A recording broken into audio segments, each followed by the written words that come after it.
Good morning, good evening, and welcome, people, to episode 206 of Dude and a Monkey. This week, I'm joined by my co-host. Oh, Ian Loring, hello. And it's a comic book movie, so we have our comic book correspondent. Hello, it's me, Noel Mellor. Yes, it's Guardians of the Galaxy Volume 2. I like the way they've called it Volume 2 and stuck to that. We'll be covering that. We're also going to chat a couple of Netflix originals, or kind of Netflix original films, with Mike Flanagan's new film Before I Wake, and we're also going to be chatting The Discovery as well. We'll also have the usual kind of bits of trailer talk, even though I don't think I've watched any, but I'm hoping the guys will have. Usual tangents, questions, and if we get time, somewhat we've been watching. Noel's just informed us he has a sleeping baby next to him, which of course is basically a noise and time bomb. So we'll see how far we get on with that.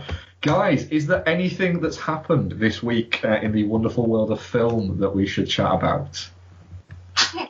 Well, I know the Dark Tower trailer literally just dropped about an hour ago, I think, or something. Yeah. I had a quick look at it, and apparently reaction is mixed, but I mean, I didn't watch it properly and thoroughly because I was kind of juggling a baby at the same time and trying to clean up sick. But it looked like a film, you know. Yeah. It just looked like it looks like a film, but apparently, you know, some people are disappointed by it, but it's a beloved property, so that's what happens, I guess. Yeah, well, that's it. I've not been allowed to watch it. I haven't had a chance to watch it. I've been at work since like 8:30 this morning until about 10 minutes ago. And I've not been allowed to watch it because Becky's very much looking forward to it. So any kind of big trailers like that come out, we agree that we have to wait and watch it together on the actual TV rather than on a phone at work. So I'll be doing that. It did accidentally open, and I caught like the first 10-15 seconds of it on my phone earlier, and was a little bit like that little intro music there is awfully Harry Pottery. Yeah. Was I wrong, or is that right? What, the Dark Tower intro music? Yeah. Isn't it fucking... Isn't that like Sergio Leone? It's something, isn't it? Is it Sergio Leone? I literally caught like a few seconds of it. I mean, considering you've got the gunslinger and the man in black, it would also kind of make sense. Yeah. Is it not? It is a famous piece of music. It is a famous piece of music. I don't know what it's immediately from. I can't. What's that bit of music in A Fistful of Dollars where the guy is having his like the bad guy's like having his fucking flashbacks and shit? I swear it's that. It could be. Actually, I didn't get a chance to properly listen to it, but it could be. Yeah, I mean, I didn't know the kid angle in this. Like, I thought it was about the gunslinger versus the man in black, not like a Western meets Last Action Hero. It's the thing is, it's like 8 books combined into one. Yeah, but then it's going to be 3 movies. What this film is? The film's going to be 3 movies, I think. Oh yeah, saying, and but it's unclear on whether or not it's going to follow. It's not necessarily. Well, the first movie is books 1, 2, and 3. It's essentially they're going to tell the whole story of the Dark Tower in 3 movies, which is like 8 fucking books plus 8 books plus then you've got there's 3 series of of graphic novels, totaling 12 graphic novels in total, I think. Fucking Christ. So there's an awful lot of stuff going on there. It's cool people are excited, you know, it's just I have absolutely no frame of reference for this whatsoever. The trailer looks fine, but that's kind of all I'm at with it. Yeah, well, I'm more kind of bothered with this because Becky's just reread all the Dark Tower books and it's taken her about 8 books and not getting that much chance to read. It's taken her about kind of 7 or 8 months to do it. And she was the other day she was reading the last book on was it last Sunday. And she was reading in the garden, and I was doing something upstairs. I came outside, and she was just in tears, and the book was just on the table in the garden, and she was just like in proper bawling tears. I was like, "Is everything all right?" And she just pointed at the book, and I was like, "You've finished the data." Just for what we were just discussing, it's the pocket watch music from A Few Dollars More. There we go. Sorry, it was A Few Dollars More. Yeah, yeah it totally is the pocket watch music. Yeah, okay. Yeah. You see, I knew I recognised it. I just couldn't. Yeah. Well, I listen to that a lot while we're eating because I put it on. I've got the soundtracks on vinyl, and I'll put it on while we're eating, so I should probably recognise that. Quite an intense dinner, that is. Some of the fucking stuff we listen to. It's either stuff like that, or it's fucking Johnny Cash, Springsteen, or it's the fucking Colours soundtrack, or even sometimes the City Slickers soundtrack. Wow. I still maintain. The thing is, you want some Leone music over Sunday dinner if there's like one slice of beef. You're all just looking at each other to see who's going to go for it first. Yeah, I still maintain I'm the only human alive that ever has bought Birth of the Cool by Miles Davis and the City Slickers soundtrack at the same time. Yeah. Yes, you are. even down at A1 Records looked at me and went, "Fucking really?" I was like, "Yeah." He went. Apparently, if you play them both at the same time, they sync up perfectly as well. It wouldn't surprise me. And you travel back in time. Cool. So, right, I know I haven't seen any other trailers. What else has happened in trailers this week? I think I have. I kind of think I have. Have I? I don't know. There was another trailer of Cars 3, which for some reason I watched. Kingsman: The Golden Circle. I haven't even seen the first one. Oh, yeah. You haven't seen... Well, you haven't seen the first film? You haven't seen the first film? Kingsman, no. Oh, it's a good time, that is, man. You should... It's a good movie, man. It's on Netflix. It's one of those where I've hovered over it for so long and looked at it and gone... In like over 2 hours. Yeah, but I mean, barely. It's on Netflix, man. Like it. I will watch it before the new one, but it is going back to that argument that people have been having recently on Twitter, where it's over 2 hours, which does make me look at it and go, "Ooh, I could watch something that's an hour and a half." Yeah, I was specifically looking for stuff that was an hour and a half to watch after we finished tonight. And yeah. it just let's not get into that. But I watched the 10th last night because of that. Nice. There are many reasons to watch a 3-hour film, and there are many reasons to watch an 82-minute film. You know, and both are fine. Yeah. Anyway. But yeah, Kingsman: The Golden Circle. It's very much a teaser. Considering you haven't watched Kingsman, I don't really want to say something about it, which I thought was kind of interesting. Say it, because I'm not a spoiler carer. If I cared that much about Kingsman, I fucking watched it by now. I don't care about. No, fair enough. I really, really, really want to see how the fuck they bring Colin Firth back. I knew that anyway. Yeah, that's weird, that, isn't it? Because he was pretty definitively dead. Yeah. He was wasn't he like very, very, very dead? Like point blank. Yeah, like his shot brains. In the head, dead. There was literally, you could see brains and everything. It was a real sort of Matthew Vaughn kill. It was, Yeah, we should. Oh, is it a not 12A? Oh God, no. It's a 15. Well, interest has peaked. Yeah, no. It's there's a sequence with Colin Firth kicking some ass in a church, which is pretty full bore, actually. Yeah. Yeah, all right. That might actually get thrown on tonight. And hey, the sequel, Channing Tatum's in the sequel, so there's that. Channing Tatum is in the sequel, yeah.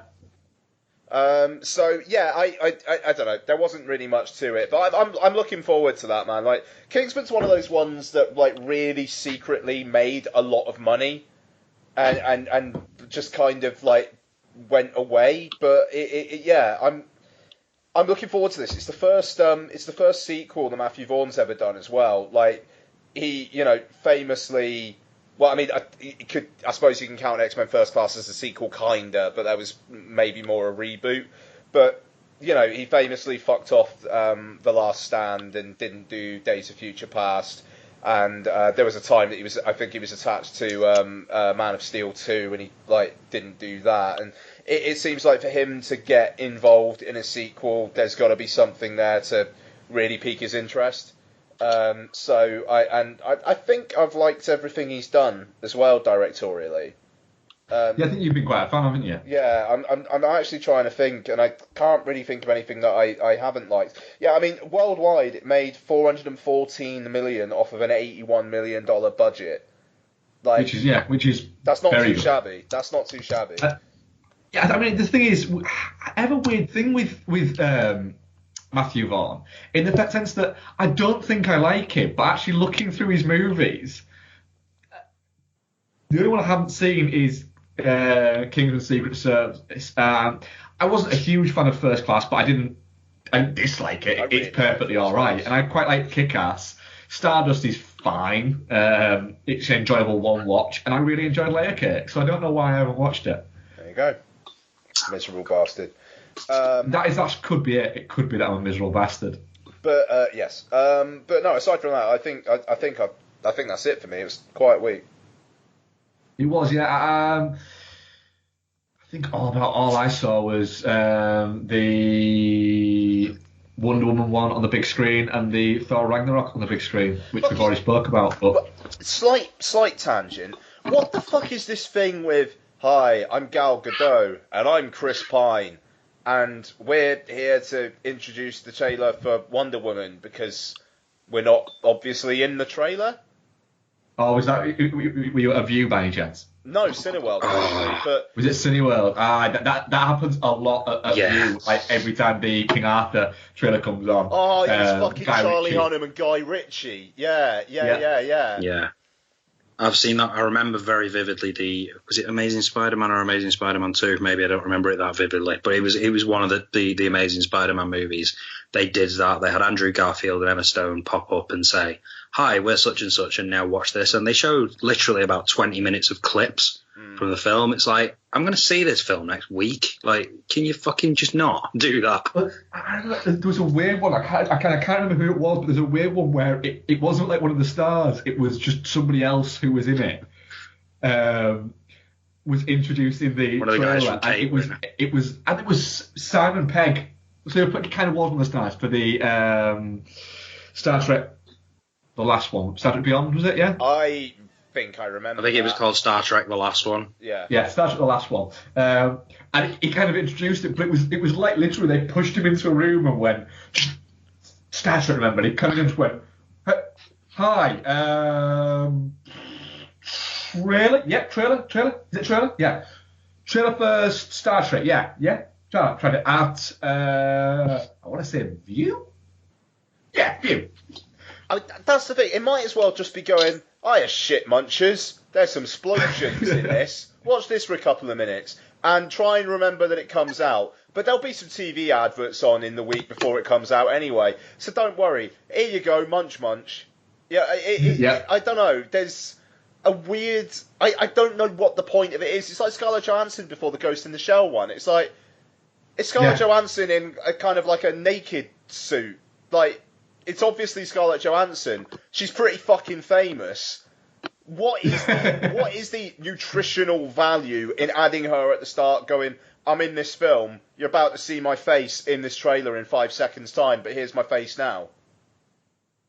I'm never going to complain about seeing more Scarlett Johansson's face. No, I agree with that. But I mean, also, like the Guy Ritchie and Charlie Hunnam one, it's like, what person, obviously people listening to this, fair enough, how many fucking people know who Guy Ritchie is?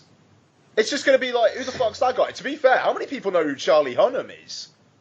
Who the fuck is Charlie Hunnam literally looks like he's blazed right in that thing as well. Like he cannot stop. Like he cannot stop laughing. Yeah, I mean, I am looking forward to King Arthur. It comes out in a couple of weeks. I am. And I'm you know, that the trailers have me. You know. Yeah, I just the trailers, the TV spots, the fact that it's literally just it's Guy Ritchie going. They keep giving me loads of money to make movies. Yeah, straight up. Yeah, I quite like. Sorry, I was just going to say I quite like the fact that it's something else as well. It's just something else. Do you know what I mean? It's a Guy Ritchie King Arthur movie with an actor that I like in from a TV show that I like. It's not a Marvel property. It's not anything that we've been building up towards for the last 2 or 3 years. It's just a thing. Oh, great, this looks fun. It's a bit like, so it's like a faithful retelling of the story of King Arthur. Kind of. How kind of?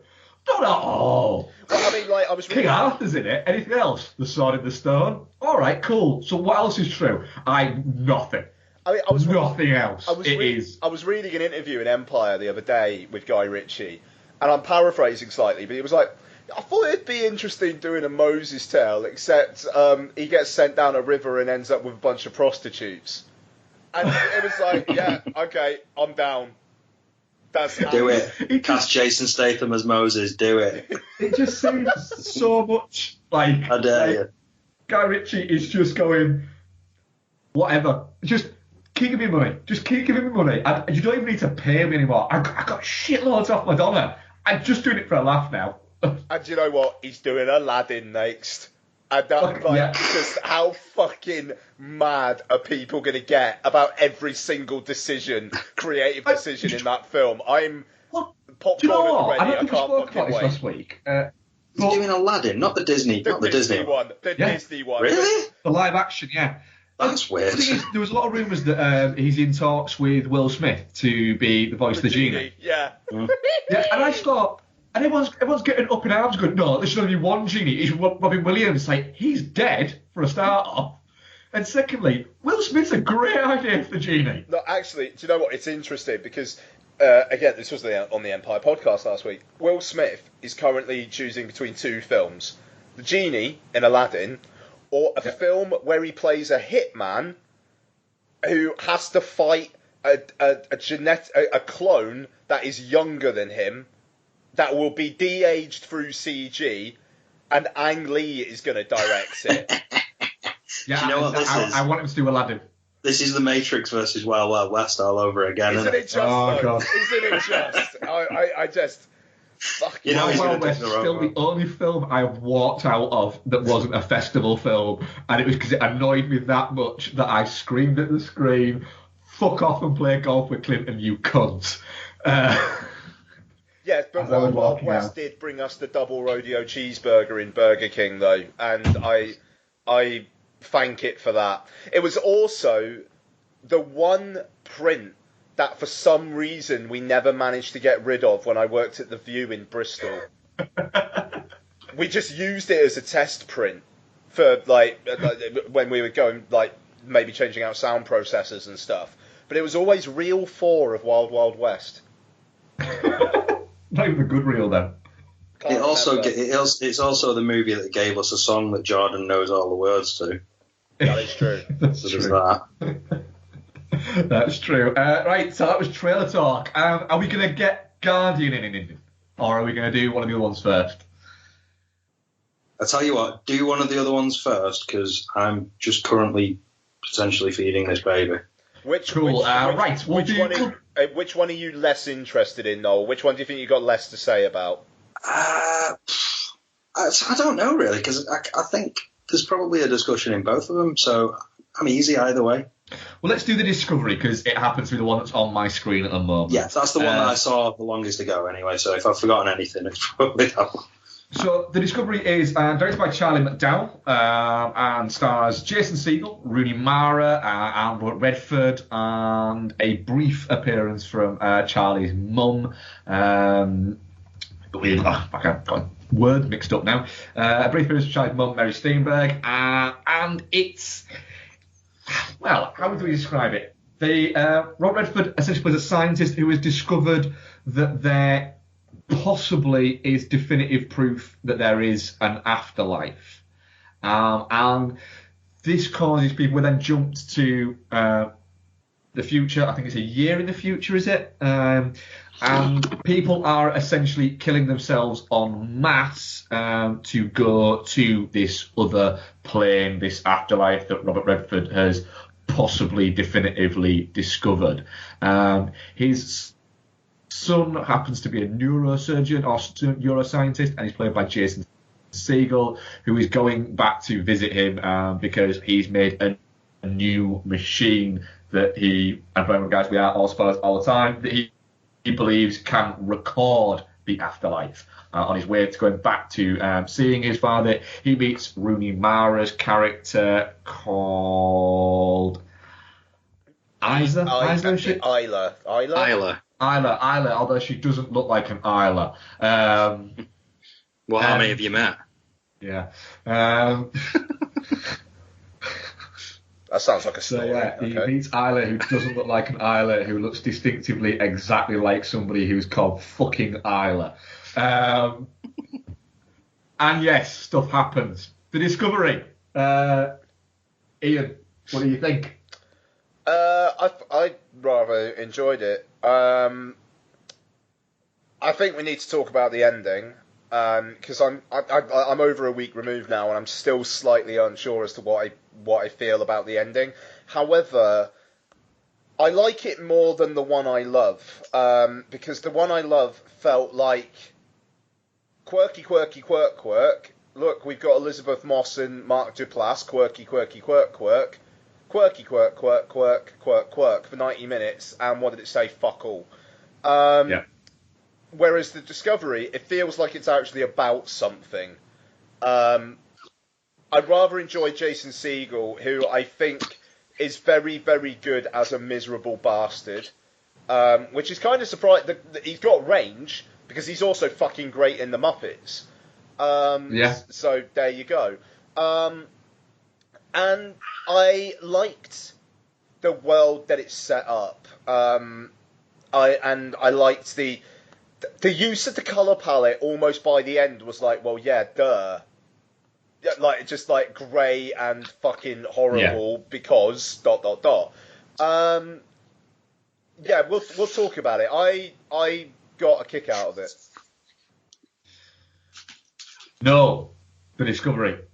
I actually quite enjoyed it too. I watched it over 3 sittings on the train. Train on the way to work, train on the way back, and then I watched the end of it one night when I was sat here with Rosa on my nightly shift. So I watched it in 3 sittings. Each time I sat down to watch it, I was excited to see what the next bit was going to be. So I think, I thought it was really quite solid. It did look a little, drained. It had that sort of colour palette to it that feels of a certain sort of indie sci-fi kind of style. But I liked the way it looked. I get the feeling that Mark has some issues, and I could kind of see why some people would have some issues. Yeah. Redford, I thought, was interesting in it. It's interesting to see him in this role and see this person who throughout seems to have made some sort of bad decision in his life, and then as the story sort of comes full circle, you learn a little bit more about that, and maybe he's not quite as evil as all that in the end, or at least he's searching for this sort of redemption. Jason Segel in a role that's in a dramatic role. I mean, what else has he done before that's been dramatic roles? I was trying to think of something before. I feel like I've seen him in stuff that's been semi-serious, at least. He's done sort of semi-serious stuff. I don't think he's ever... I can't remember this isn't anything that's outright serious. Yeah, but I mean, it works. It works for him. He wears it well. So really enjoyed it. Rooney Mara, I'm I'm not a huge fan of Rooney Mara. I can only really think of one film that I liked her in, and I don't really feel that was because of her. You've seen That Carol? Girl with the Dragons, that's it. Yeah. Have I seen what? Carol. Not allowed to talk about it. I've not seen Carol. Oh, Keep Carol. of course we're not allowed to talk about it. Yeah. No, I'm not allowed to talk about it. Yeah, Anybody no, else can talk about it. I am not allowed. I'm categorically banned by Becky from talking about Carol. I think I've already said too much. Does Becky like it? No. Becky doesn't like it. No. Alright, next time us three are together, we're having a chat. I'm not allowed to talk about Carol. But yeah, no, she, like... But yeah. She's fucking great. Gosh. Anyway, go. I've got a text off Becky. Yeah, I'm not allowed to talk about Carol. I think she's... Unfortunately, I think she's kind of quite a dislikable person. And Yeah, I think she is. She's kind of a dislikable person, I think. But do you know what's weird? Go on. So's her sister. Yeah, but her sister's a lot more fuckable than that. I'll tell you what, Oh, that's one that I think you can.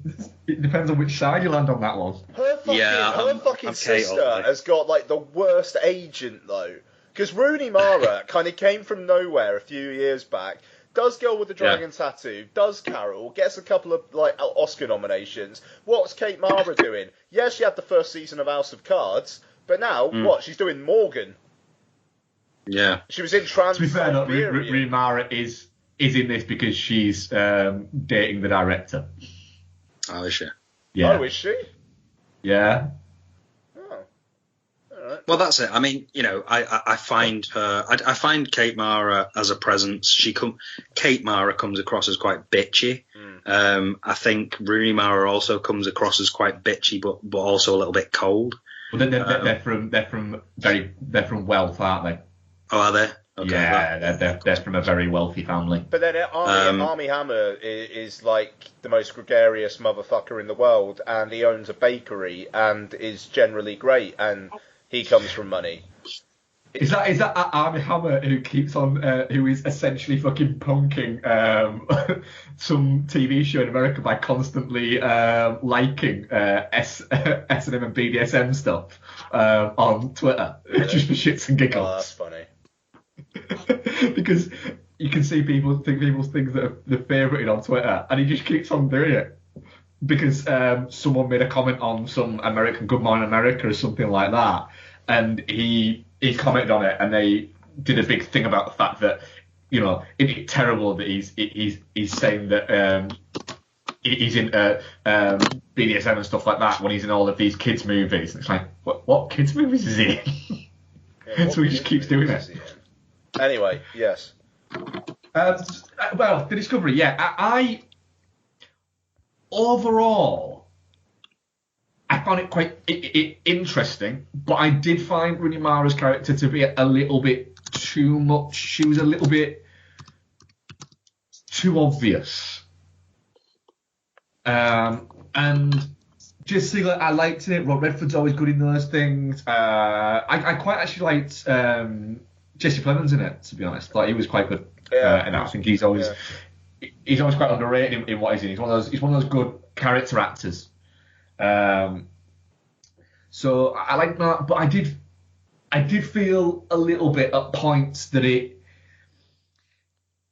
seemed to be kind of reveling in how smart it thought it was, and it is quite a smart enough movie, but it did a lot of the time look at itself and go, look how deep and thoughtful I am as a movie. You just bask in my thoughtfulness. And I was like going, nah, fucking hell, just do something else. I want to see fucking more Redford's cult. I don't want to bask in what is it. I want to see Redford's fucking cult. And it led me to a lot of times getting a little bit bored during it. And then it'd start to pick up again. And then I'd get bored again. And then it'd start to pick up again. Yeah, I don't know. Well, yeah, I mean, I thought that... Oh, are we all here still? I think we are. I think Noel's just popped off for a second. Oh, okay, all right. Well, no, I mean, I thought it mixed the propulsion of the plot with the character stuff quite well, and I liked how by the end it kind of melded together, and I felt that they were both kind of servicing each other there. That's interesting. I didn't really see what you're saying there about reveling in how clever it is. I just because I thought it was. I mean, what? Because it's like 9,500 minutes long.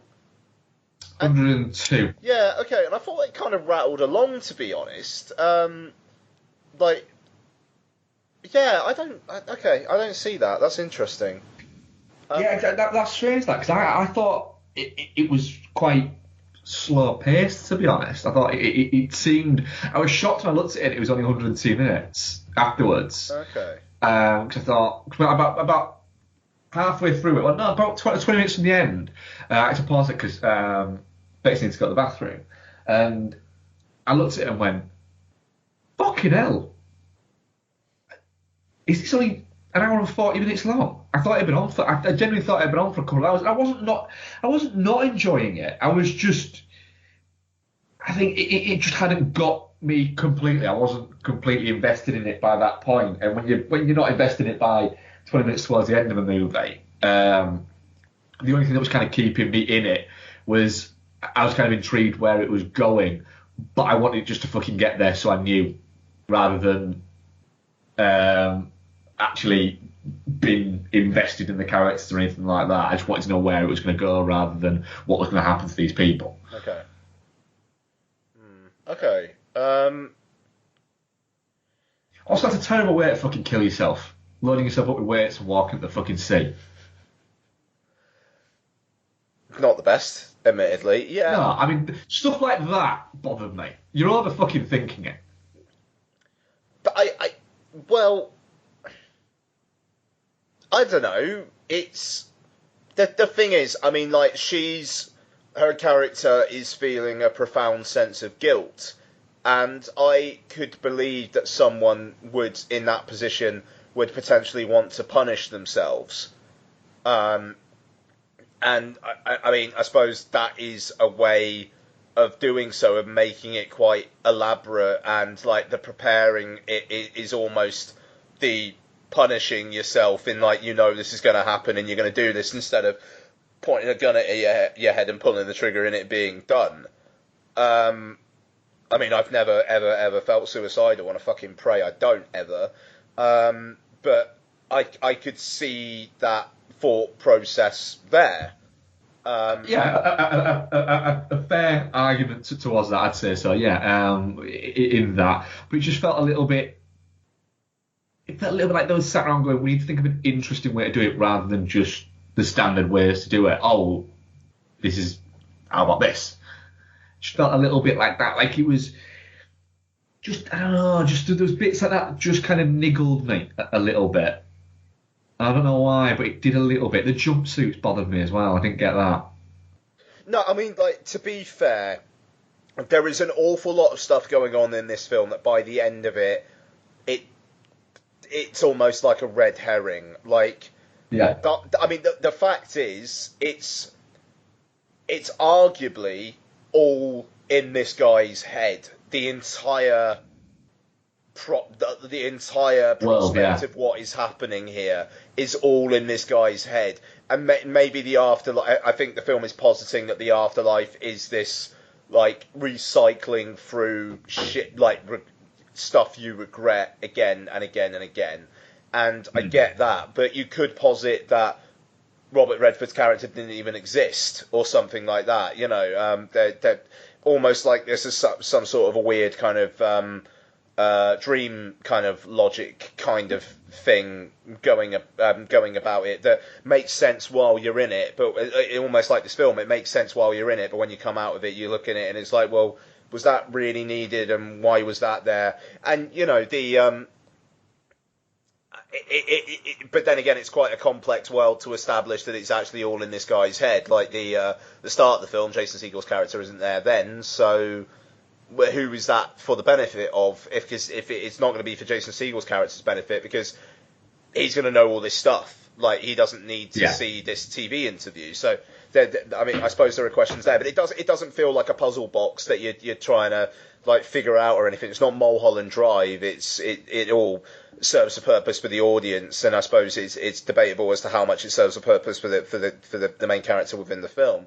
But I like that the film kind of asks those questions, and I like that it's about how you deal with loss and deal with guilt. And, you know, I think it's a very human emotion to literally have things you regret cycle in your mind. So the afterlife being something where grief cycles in the afterlife feels like a pretty human conceit. And I like that in the film. It feel, like I said at the start, it feels like it's got something to talk about, whereas the one I love felt like it was just a quirky premise for a relationship comedy drama that I didn't really find all that intriguing. Yeah. Yeah. I mean, I haven't watched the one I love. Actually, it's not. I don't know why, but for some reason, something just puts me off it, and I couldn't put a finger on for what it is. Isn't this his second? Is this his second movie? I believe so. Yeah. Yeah. It's a little bit strange to have a film by Charlie McDowell on it. Well, it's your second fucking movie. Oh, dude, and they're both Netflix. To be fair, man, if I ever got a fucking film out, I'd say a film by Ian Loring. Fuck it. Fair enough. Yeah. So I mean, are you definitely not shit on that? Oh yeah. No, I enjoyed it. It's not like a film of the year or anything like that. I do. You know, I think the narrative does have enough little holes in there to kind of knock it down. But I like I say, I had a good time with it. I was pleasantly surprised. Cool. Is Noel with us, or is he no longer with us? I think he's off being a parent for the time being. Yeah. So I'm touching cloth. I didn't think it was shit. I thought it was, you know, I think Redford's interesting in it. I think Jason Segel's very good in it. I think Jess Plemons was good in it. I thought Rooney Mara was just a little bit. It felt a little bit like stock Rooney Mara performance number one. A little bit too. Like she'd just gone, like she knew the lines, but didn't give a shit about anything else.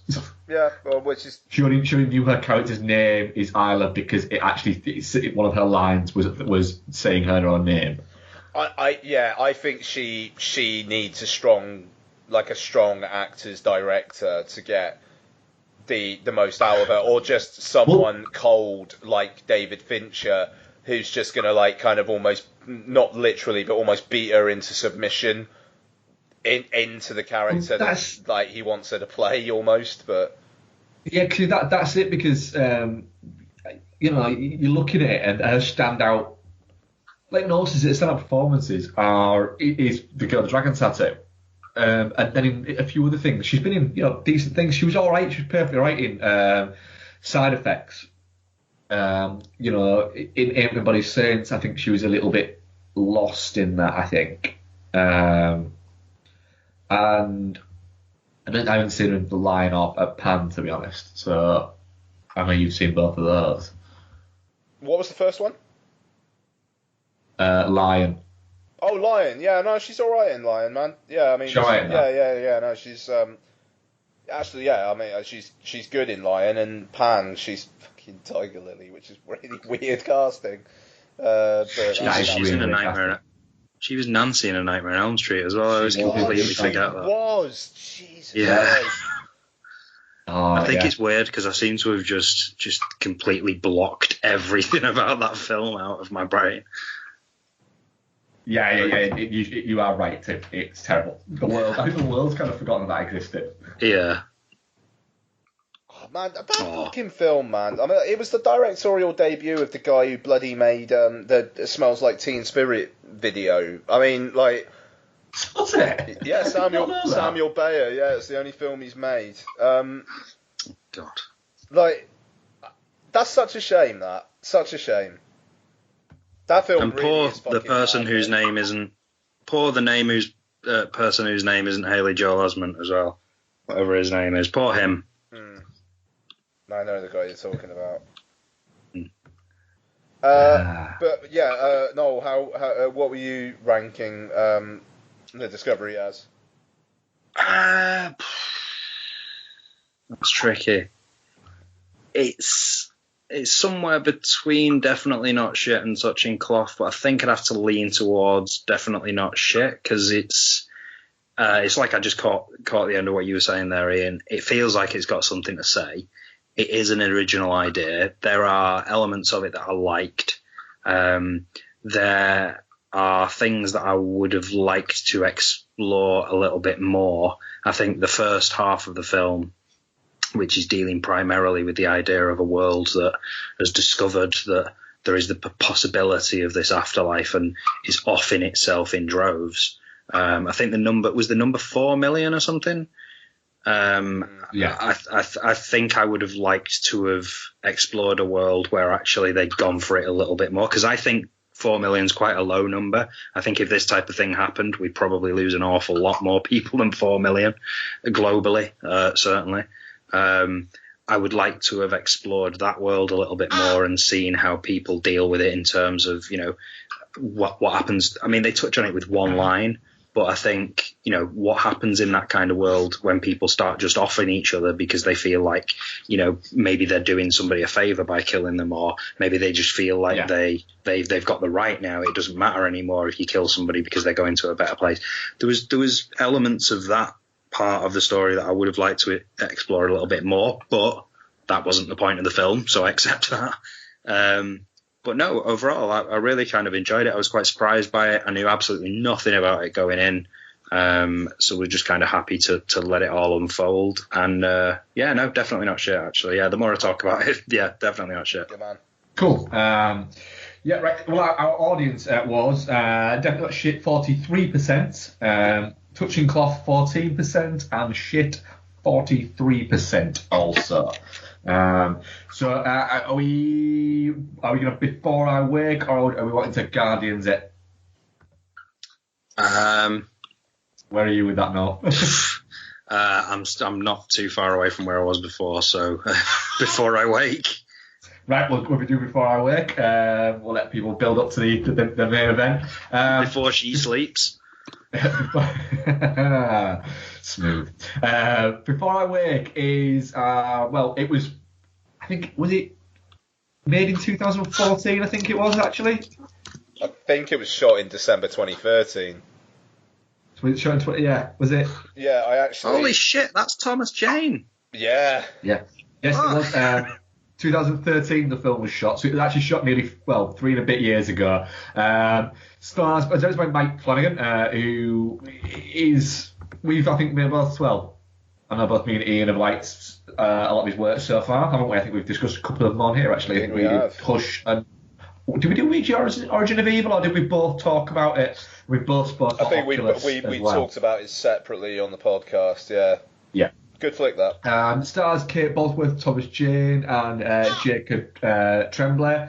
And the film starts with essentially Thomas Jane and Kate Bosworth are new foster parents, and the first kid they're having fostered into their care is Jacob Tremblay's.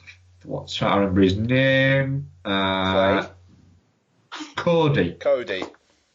Yes, Cody, who comes into their house, and we found out quickly that they've had they previously had a son who died. He drowned in the bath, and Kate Bosworth doesn't seem to be quite over it, and obviously they're wanting to share their love by bringing foster children in, but Cody has some kind of emotional problems, it would seem. The emotional problems seem to come to the fore where when he sleeps, his dreams kind of come to life. But also as his dreams come to life, so do his nightmares.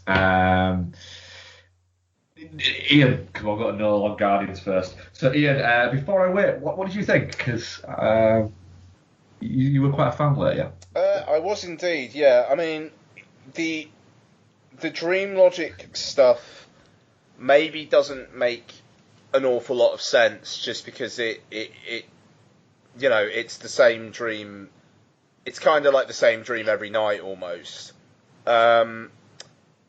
Whereas, you know, I used to have dreams where the Blues Brothers took me flying around and would, like, sing a song while I was, like, flying with them. And it's like, that never happened.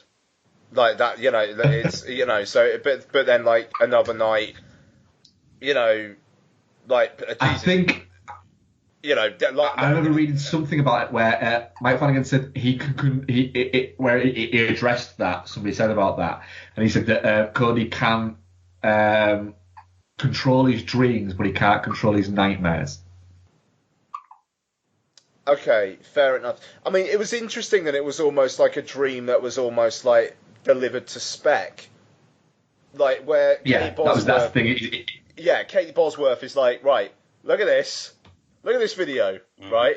Look at this video. It'd be great. I'll dream my son back, It'd be great if you could, yeah, exactly, you know, and it's a bit, okay, yeah. It was almost a bit weird science, wasn't it? Just like sort of feed this stuff in here and this comes out here. Straight up, yeah. And, but... Because that's what I would have done. I would have been showing him porn. So just every night he goes to sleep and Kylie Brock just appears in her panties in your room. You're like, fucking love that kid. Wrong on so many levels. You're gonna need some serious fucking therapy, but I don't give a shit. You're a foster kid. That's great. While he's got his I'm worried Daddy touch your brains. Like sat there. That's funny. But yeah, no, I mean, sorry. I'm literally sat here jiggling a hiccuping 1-month-old baby to sleep while suggesting that I would show porn to children. Somebody phone somebody. That's brilliant. Let us never speak of this to Not our good wives. parent material. Good enough our listeners have morals. No, our wives must never hear of this. So... but yeah, no. Aside, I mean, I think Mike Flanagan is a talent, and this film just kind of further cements that for me. I think he's got a really good eye. I think that he knows how to do some messed up imagery, but at the same time with this, I think he tells a pretty great story as well. Weirdly similar to a Monster Calls in aspects, I must say. Is it? That's quite interesting. Yeah. But by the end, it was just like, right, I'm rather moved, and that was weirdly lovely, yet kind of horrific at the same time. And I thought it was interesting. I really want to hear what the parent of a 1-month-old made of this fucking thing. Yes, so do I. No, what do you think? Yeah, well, I mean, to be honest with you, it's more being the parent of a 3.5-year-old boy. I think there's a lot in there. You know, very often anything that's like that around kids that age dying or being sick and stuff like that, just especially just little boys, obviously. Is horrible and terrifying and just very uncomfortable. But I think, you know, it really works in this. I think I was a little bit worried going in because, again, I knew nothing about it. I didn't know until afterwards that this was the same guy who did Oculus and Hush. I've not seen Ouija or Absentia, but I was lukewarm on Oculus. In fact, I kind of think, if I remember rightly, I was a bit unkeen. Hush I liked a lot more, and going into this when it started, I felt like it was a certain type of horror movie at a certain level. It felt very familiar in tone, and when I say tone, I mean sort of visual tone, to stuff like, you know, of the Mama, Sinister kind of Ouija ilk. So I was quite surprised actually that as it developed, it was a little bit more of a fantasy, almost like Del Toro light sort of thing. You know, there was an element of positivity there to it. It was a sort of twisted positivity in that you've got you know, these parents that are one parent in particular that's having her grief.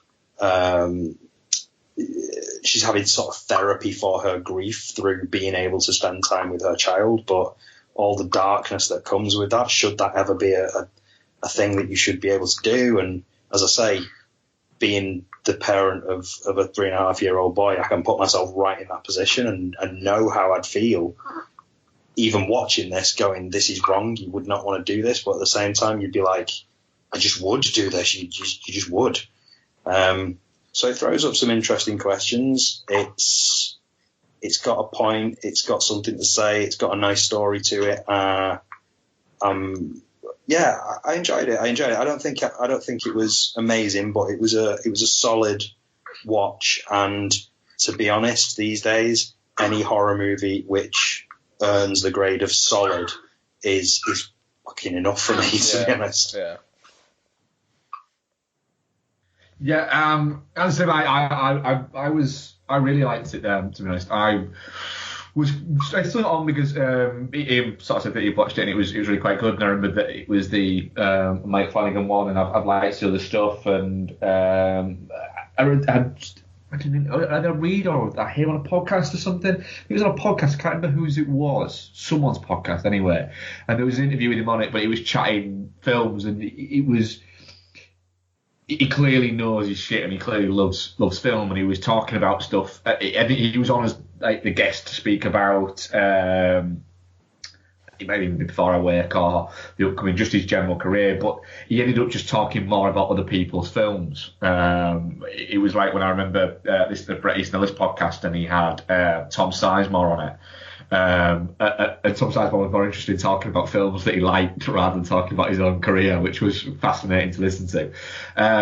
And I saw watched trailers, it seemed interesting, and I was kind of at that point when I was watching it, and I was enjoying it, and it was good, and it was solid, modern kind of horror. And like you said, Noel, if modern horror is solid nowadays, I'm fine with that. I'm good with that, because there's so much just terrible shit about that. It's easy to become a little bit meh about everything. And if something's ticking along at a 6.5, 7 out of 10, I'm fine with that.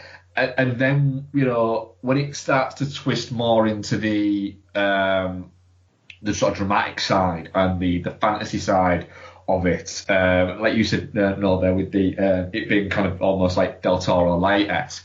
That kind of it kind of got me, to be honest. Remember, guys, we're all spoilers all the time. So if you don't want any spoilers Before I Wake, because it is on Netflix, so it's quite easy for people to watch.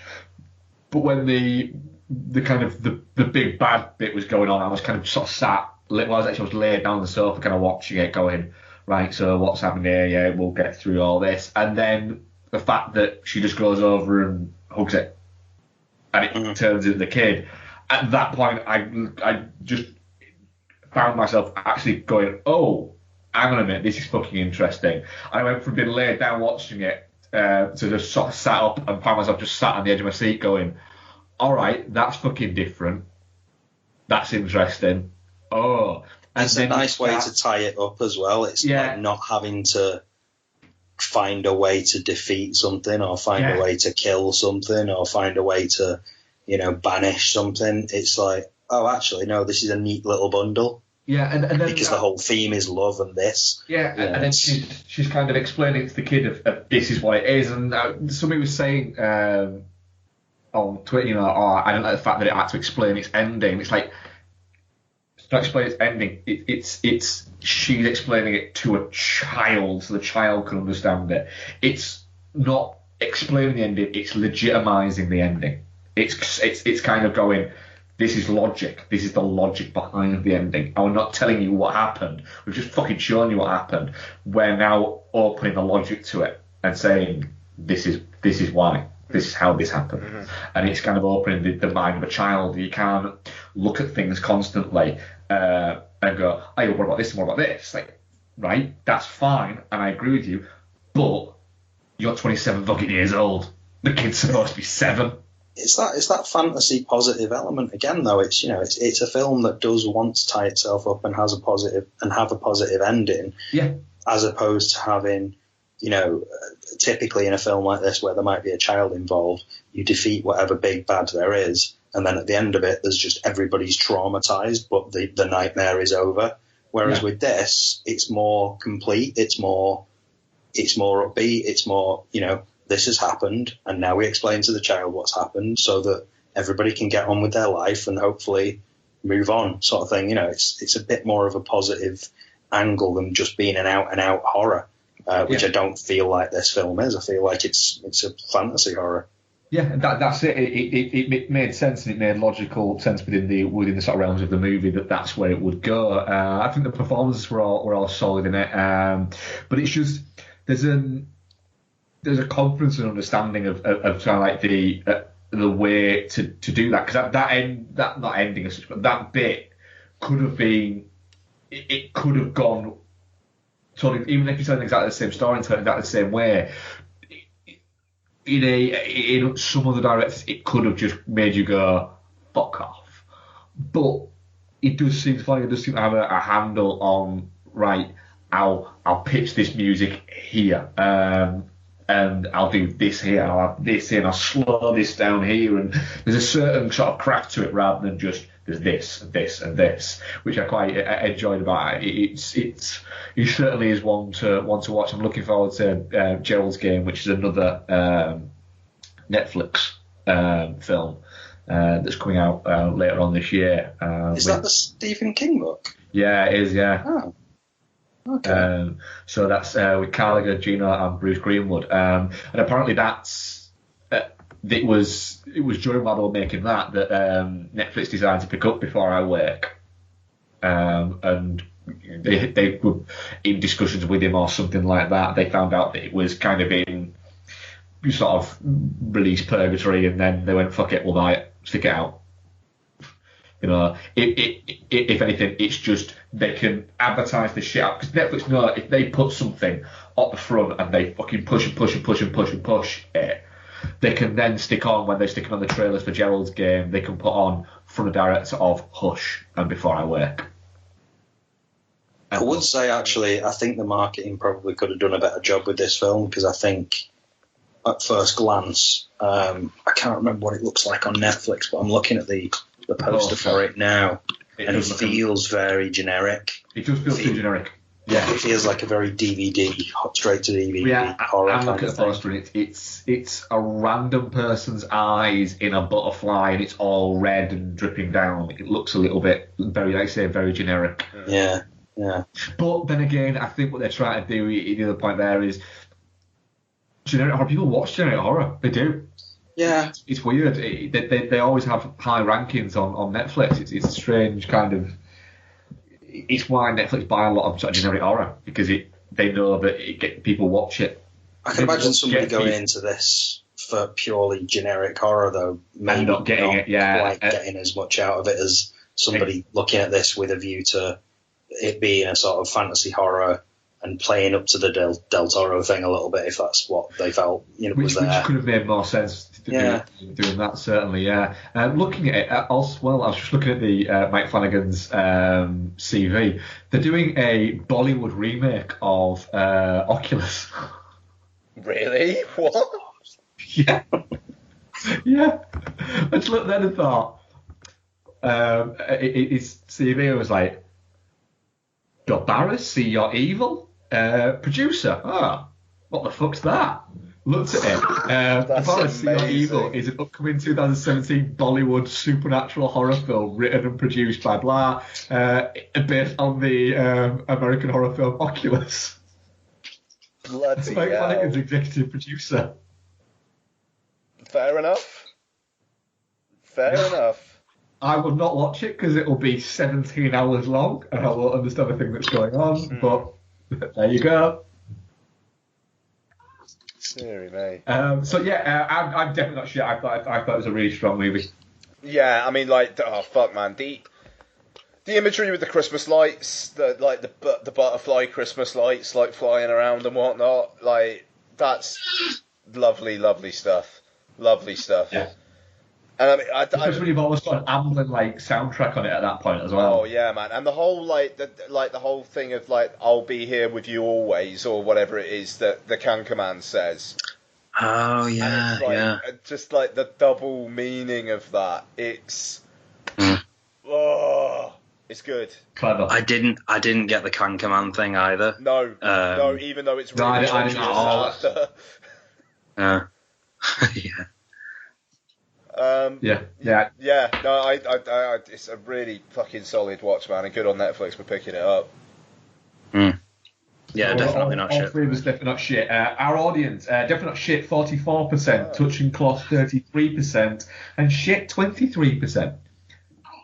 I wonder how many of those 23%, if you don't go with the movie, don't go with the movie. I wonder how many of those 23% are actually were thinking it was going to be more standard horror. That'd be interesting. Because that like Noel was saying, if you go into it thinking, I'm getting a standard horror, and then you get that, I could see how that payoff wouldn't be there. That's the thing. I wouldn't have been interested, like based on that poster, other than the fact that it was directed by Mike Flanagan. I did a paid review for it, so it was like, yeah, I'll watch it, no problem. But that poster, like you guys said, is woefully generic, and I mean, because the film was like. He wanted to call the film Somnia, but the original studio basically retitled it, and just even calling it that would have been more interesting, because Absentia's a really interesting name for a film as well, and it kind of pricks up your ears. So, and I think Somnia would as well. So, but yeah, definitely not shit anyway. Sorry. Yeah, but yeah. Just on that point, Before I Wake as a title is again very generic, and it almost feels like it could be something that stars Morgan Freeman chasing down a killer who's trying to kill Katherine Heigl or something. It just feels like one of those. Judd. Ashley Judd, that's who I was going for. Ashley Judd, and I'd watch that. I'll watch that. If anyone wants to make that, I'll watch it.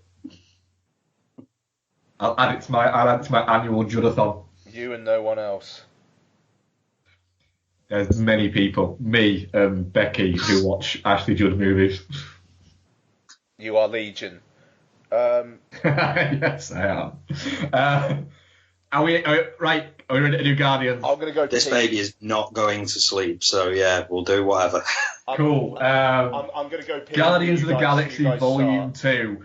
I don't need to tell people what it's about. It's about the Guardians of the Galaxy, and they're fighting Kurt Russell.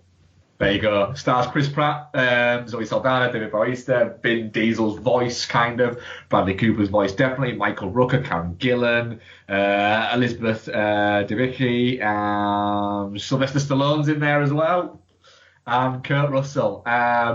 Guardians of the Galaxy Volume 2, our resident comic book correspondent, Noel, what did you think? Well, it's interesting with Guardians of the Galaxy, because I think Guardians of the Galaxy is probably the one Marvel franchise that I know the least about and have had the least experience with from a comic book perspective. I've never read Guardians of the Galaxy. I think when the last movie was coming out, I sought out a couple of issues, a couple of recommended issues of it just to get a flavour of what it was about.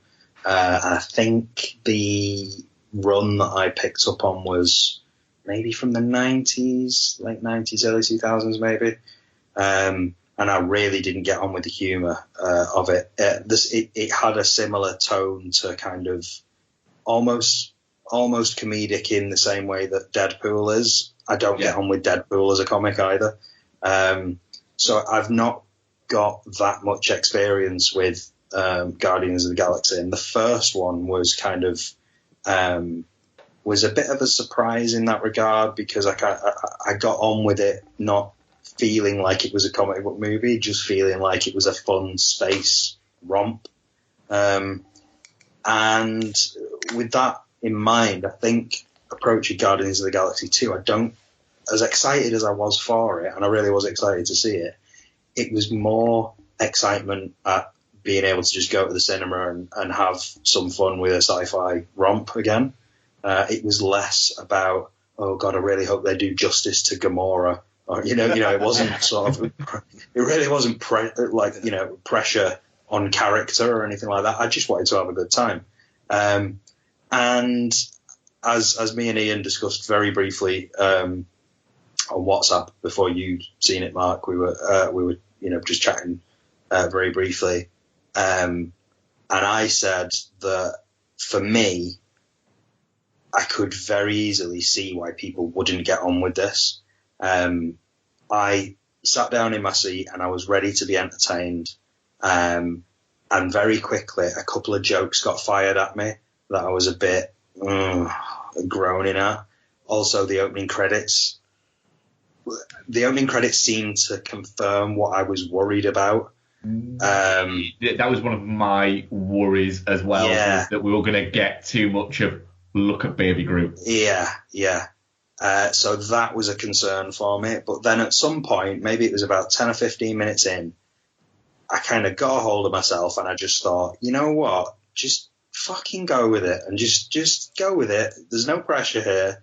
This isn't, some characters that you hold dear to your heart. This is just a fun space where I'm just go with it. And I think from that point, I just really kind of enjoyed it and really got on board with it. And actually, Baby Groot was something that I thoroughly ended up enjoying for reasons that I'll go into in a bit.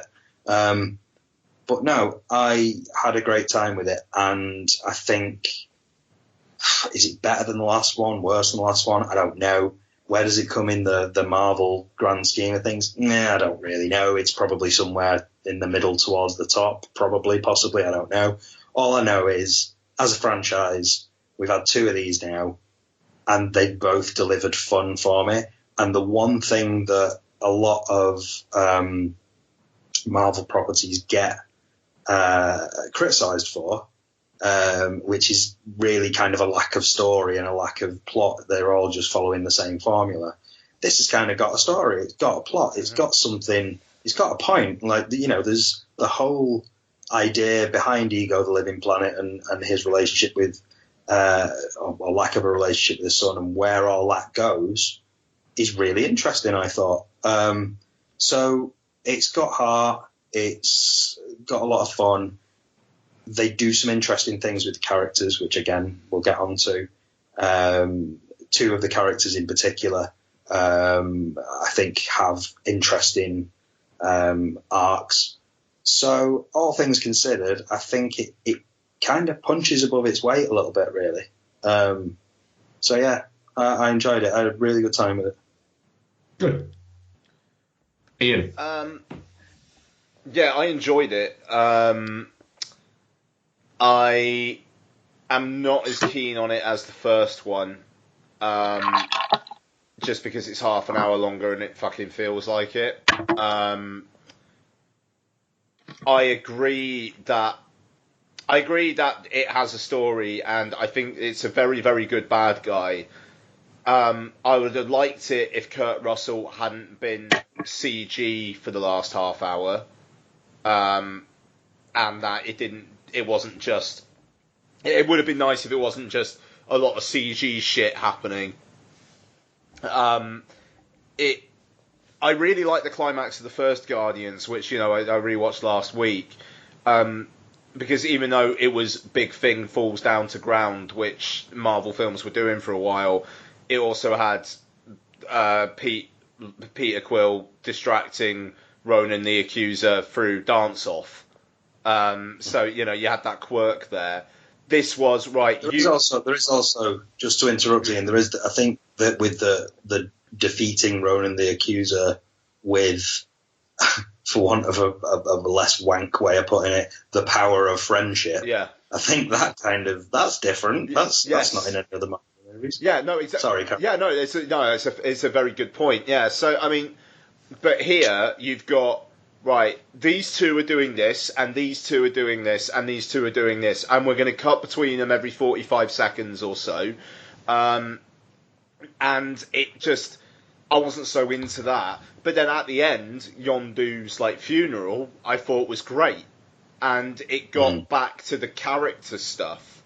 Because that's what works with the Guardians of the Galaxy. It's the characters, them being with each other in the interactions.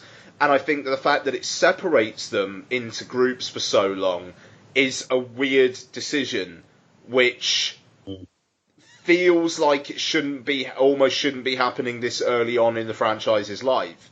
Maybe for the third one do that or something, but it we've just got them together. Can we not have them all be together for a bit, please?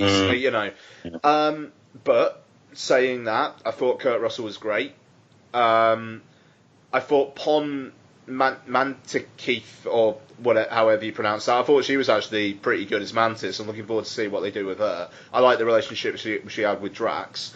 And there was, I thought they actually got the amount of Baby Groot just right. And maybe that's because they split everybody up. There I am complaining about them splitting everybody up, and maybe that was actually a blessing in disguise for Baby Groot. I like that opening title sequence. I was into that.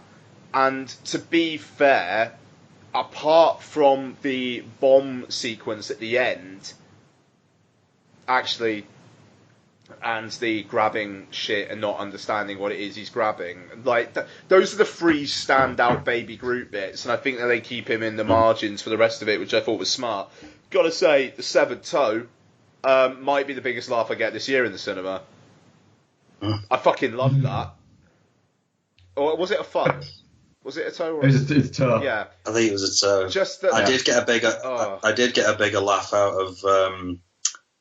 of Drax at the point where he said, the first point, it's a joke that runs on and on between him and Mantis, but the point where he says, "No, you're hideous," like just an absolute direct way in which he sort of says to her, "Well, you're beautiful on the inside." Yeah. I love that. Yeah. I think the biggest laugh in my screening was a bit. I'll come to when I tell you my thoughts on it. I just want to say, as well, I also very much laughed, and I kind of wish there was more of this. When Kurt Russell's talking about the building a planet, and Peter Quill's like, "I'm going to build a Pac-Man tower." I tell you, I'm going to build some weird shit. And I kind of that was the bit that got the biggest laugh in my screening, and it was from me. I apologise for spoiling that, but I'm glad that you said that, because I was the only person who laughed in my screening, and I laughed a lot. So did I, and there wasn't much laughing in my screen. It's just the fact that it's a wide shot, and then it cuts to him just saying, "I'm going to make some weird shit." And then it cuts again. There's really good comedy editing in there. It's a great line delivery as well. Yeah, exactly. But there's an excitement to it. Yeah, it's a bit like he's about to go off on one and start sort of randomly doing it. Yeah, no, exactly. And I would have liked more of that. And because the first one's got the whole if there was a flashlight in here, this would be light up like a Jackson Pollock painting. You don't get anything which is. That's got to be the ballsiest line in any of these Marvel Studio films so far, just in terms of adult content. And I could have done with a touch bit more of that maybe with this. I really liked Guardians of the Galaxy Volume 2. I tell you what, I rewatched Doctor Strange yesterday. I think I prefer that, and I don't think many people are going to say that. You think you prefer Doctor Strange? Yeah. See, I've not rewatched Doctor Strange yet. I'm a bit worried about rewatching it because I really, really liked Doctor Strange. But as time's gone on, I can't remember much about it that I actually like. So. I thought Doctor Strange was perfectly alright, but I don't think I could ever see myself watching it again. The conclusion of that film, where the way he saves the world is by trapping Dormammu in that time prison, and then basically going, right, we're just going to keep on fucking doing this, and you're going to get really frustrated unless you fuck off. I mean, there are many elements I like about Doctor Strange. I really like that. And I like the Wi-Fi password bit as well. I don't know. I'm a guy who likes a haunted house and a haunted house 2. So I'm the only person on planet Earth that laughed at 50 Shades of Black. So take that for what you will. But the Wi-Fi password bit is good. Mark, go on. I've chatted fucking long. I was really worried about Guardians of the Galaxy Volume 2, in the sense that I couldn't find myself getting that excited about it. And I thought there was going to be too much Baby Groot in it, just so they could sell Baby Groot toys to middle-aged women who want to put them in their cars. And it had me worried. And then you have those opening credits. And like you said, no, I was sat there going, fuck, is this going to set it all up? But then I found myself going, right, but I'm actually kind of enjoying these credits. So maybe I need to just chill the fuck out. And I had in my mind what, again, you said to me, no, saying if you go into it in a, I want to have a good time frame of mind, you'll be all right. So I went into it in that frame of mind. I fucking loved it. Excellent. That's good. It's probably, so far, of all the Marvel movies, it's probably my favourite. Wow. In the sense of, it sat here right now thinking, and I only watched it on Tuesday, so I only watched it yesterday, to be honest. Sat right now thinking, right, I've got to watch a Marvel movie again tonight. Which one? And before I even finished thinking that question, I'm going Volume 2, Guardians of the Galaxy. Without question. It'll be the one I'll watch the most. I fucking loved it. Helps the fact that it's got Sylvester Stallone in it, but I just thought it was about halfway through, I was going, this is just fucking James Gunn making a James Gunn movie that happens to be the Guardians of the Galaxy and is costing fucking $170 million. This is madness. 5 years ago, this guy was making Super on a proper fucking micro budget, and now he's in charge of a franchise that's going to cost like $500 million by the time it's done. It's insane, but it's wonderful, and God bless you, Marvel, for giving us it. I'm gonna make some weird shit had me in fucking creases, and the toe thing. Again, it's such a well-written movie. Rocket saying, I don't suppose you've got like a drawer with just like random body bits in it. No. It's great. I had a lot of fun with it. It's fun, but then it does. It also has that thing of James Gunn being able to kick you in the balls as well. So while you've got the fun, you've got the jokes, you've got the cuteness of Baby Groot, you've got Drax telling Bond that Mantis that she's fucking hideous. You've got Elizabeth Debicki as a big fucking golden goddess thing. You've also got Kurt Russell turning around to Peter Quill and saying, broke my heart to put that brain tumour in her. Which is like, you feel it about to come and you go, oh, fuck. I would maybe argue in that situation, when you're not getting your son to do the big dastardly plan that you want to do. Like, he's 99% on board, admittedly. Maybe don't mention the brain tumour right then. Probably not, but he is called Ego, and I think his ego kind of got away from him on that one. That is also a fair point.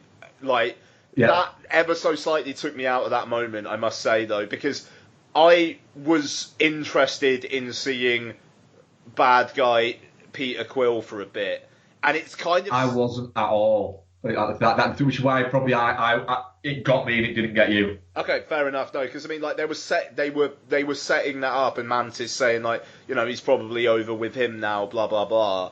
That would have been interesting, but they, if we could have had 5 minutes of bad guy Peter Quill and 5 minutes less of CG-ness at the end, I would not have complained. I'd have to agree with Mark on that. I think if for me at that point, if it had drifted off into Peter Quill sort of levitating and sort of, almost like Magneto at the end of that X-Men movie, the last X-Men movie, just sort of like he's evil and he can't be touched and there's all shit flying around him and stuff like that. If it had gone off down that route, I think that would have lost me a little bit. I don't think I'd have had much interest in seeing that. I just wanted, at that point, the team to fight the bad guy. So I think I was ready for that.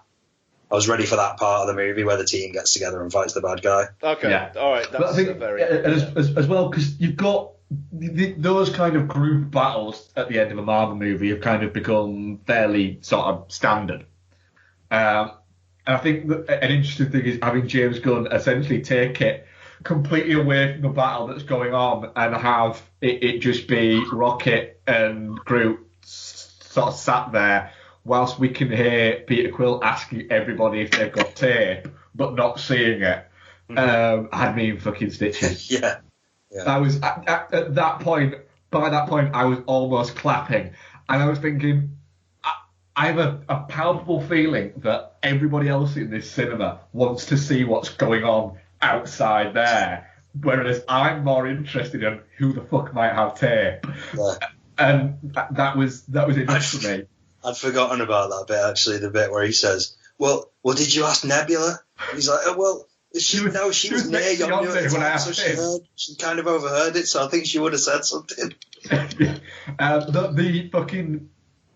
The Yondu funeral is, again, it's something that Ian frequently goes back to with these Marvel movies, is something that you have to say with Ian, is that you love the fact that they, majority of the time, when they get a director in of proper note, they get to stamp their mark on it. I'm fucking telling you, man. Like, if it is a director who has a stamp of some sort, Marvel let them put it on the fucking film. Yeah. If you've got some anonymous fucking twat like Alan Taylor, you get For the Dark World. Yeah, and it is at no point in the Marvel universe is films has it been more fucking obvious that is the case than I think Guardians of the Galaxy Volume 2. This is a fucking James Gunn movie. And you've got that ending. It's just, you've got a fucking funeral. And it's the end of the movie. It isn't rushed. It is the big fucking blowout. Is this funeral. And, you know, there were people in my screening were actually actively in tears by that point, which I thought was magnificent. But yeah, I loved it. I thought it was fantastic. It was quite unexpected, that as well, because I mean, it was around that point in the film that I was thinking to myself that, you know, maybe some of the characters which were the most outstanding from previous films, namely kind of Rocket and Groot, I think, they'd fallen into the background a little bit, less so Rocket, but Groot certainly. And in this one, all the cool moments, all the really cool moments were Michael Rooker's. Yeah. And you know, and I think character-wise, he had the most interesting sort of arc and direction. You got a sense in the first film that he was kind of a father figure, and he wasn't all bad. And you know, the whole thing about threatening to eat him, it was just a nonsense. Yeah, and you got a feeling that's thrown away by a line as well. Yeah. When he's like, I was joking. Yeah, he's just trying to toughen him up. But you get a sense of that in the first film, and they develop it a little bit more here. They obviously realise that they had something there that they could develop a little bit more, and they give Yondu a real decent sort of path to kind of go on, to the point where, just about the point that you're thinking to yourself, fucking hell, Yondu's been great in, oh shit, oh no, right, oh fuck.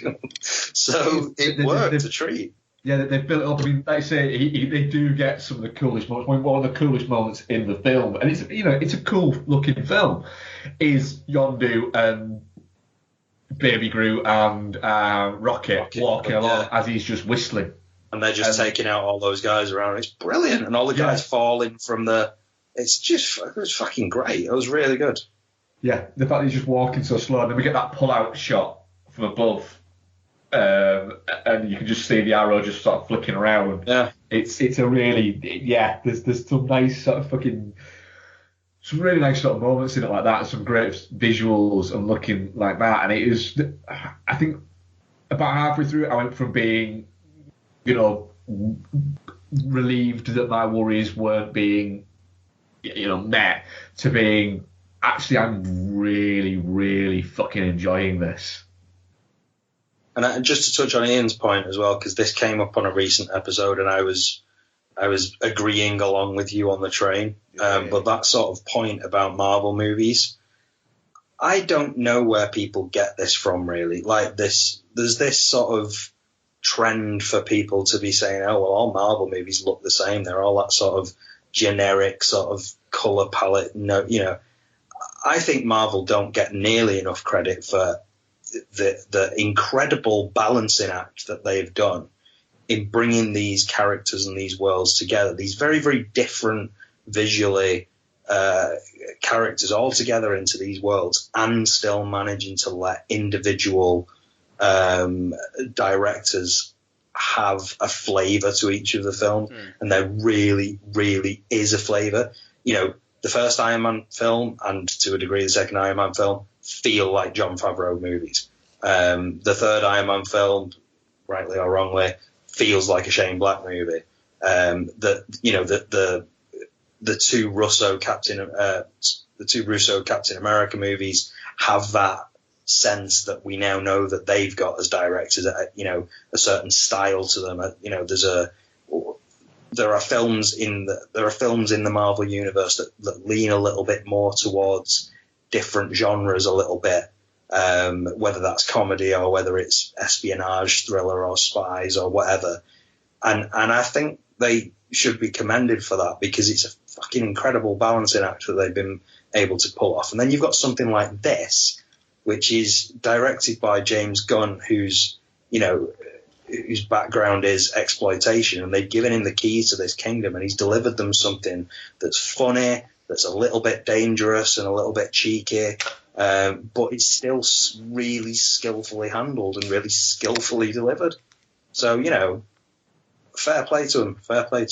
And I give Marvel a bashing from time to time on a film by film basis. But as I always say, it's I care. I do it because I care. So. No, I mean, genuinely, I'm glad you had a good time with this one as well, because you're usually such a miserable bastard about them. Yeah. But that's the thing. It's like I'm saying, though. It's when I'm invested in the characters and I'm desperate for it to work, I get upset about the smallest things, and then I find myself 6 months later rewatching that film and going, "What the fuck was I wrong with this? He's brilliant. Why did I care about that minor little thing?" But when it comes to something like Guardians, I'm less invested in those characters a little bit, and I don't have too much experience of the comics, so I'm able to just go, "Hey, it's a Marvel movie, and it's also a space adventure, so just fucking go with it." So it's all about what you bring to a film before, and if you've got baggage, then, or you've got cynicism or baggage, then it's going to show through, and maybe I don't get to see as many movies as I would like, or as many movies as I